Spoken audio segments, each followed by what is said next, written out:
né en 1797 et mort en 1880.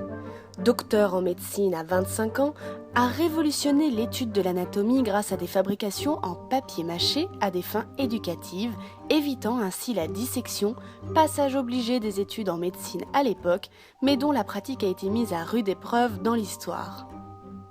Je vous renvoie vers ma vidéo et mon article sur les vols de défunts et la dissection pour en savoir plus. Assurément, le docteur Ozu est un visionnaire de son époque et un grand esprit. Il va être à l'origine de modèles dits clastiques, c'est-à-dire que les parties se démontent, sont peintes et permettent une observation en 3 dimensions des plantes, des animaux ou des parties du corps. Cela est extrêmement révolutionnaire à une époque où il est difficile de conserver des éléments qui viennent à se décomposer une fois trépassés.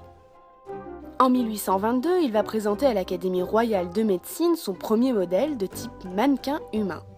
L'année d'après, il le présente à nouveau sous forme modifiée avec plus de 600 pièces détachables et, comme l'année précédente, il sera reçu avec les ovations des professionnels du domaine.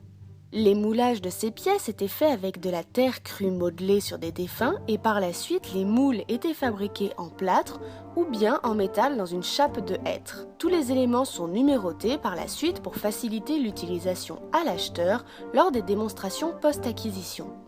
Suite à la peinture et aux finitions, ce qui fait aussi le charme des productions du Dr Ozu réside dans sa signature accompagnée de la date de production. Ainsi, le modèle est verni, recouvert de colle de vessie natatoire de poissons de Russie. Il sera donc reconnu, demandé et va se servir de sa réussite pour produire en série dans des catalogues présentant des éléments humains, animaliers, mais aussi botaniques. En Normandie, il va ouvrir son atelier avec initialement 3 locaux en employés, une femme, un enfant et un homme sourd-muet en 1828, tenant absolument à faire vivre son village natal de Saint-Aubin-d'Écreville. Il est réputé et reconnu pour apporter des conditions de travail exemplaires en termes de protection de ses employés, mais aussi au niveau salarial, ce qui n'est certainement pas négligeable à cette époque.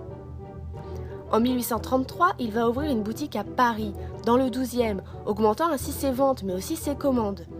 Les pièces clastiques seront envoyées de partout à travers le monde. On les retrouve dans les amphithéâtres jusqu'aux États-Unis. Mais le génie du Dr Ozu, outre son inventivité, son sens du commerce et la gestion de ses employés, réside aussi dans son aptitude à la vulgarisation.